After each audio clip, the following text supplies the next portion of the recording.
Class. Good evening, ma'am. Today's session is on classroom rules. Are you ready? Yes, ma'am. What are class expectations?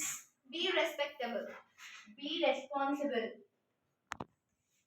Be honest. Be polite.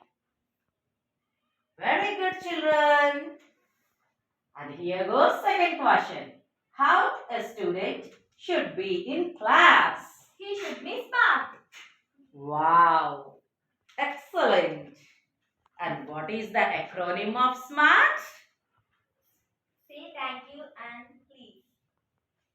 Make friends and be kind. Always give your best. Raise your hand to speak. Think before you act. Wonderful, children. Let us continue. Yes, ma'am. Always be on Time. Say no to Smartphones. be quiet When teacher is talking. and never hesitate. To ask a doubt. Very good, children. We had a wonderful session. Thank you, ma'am.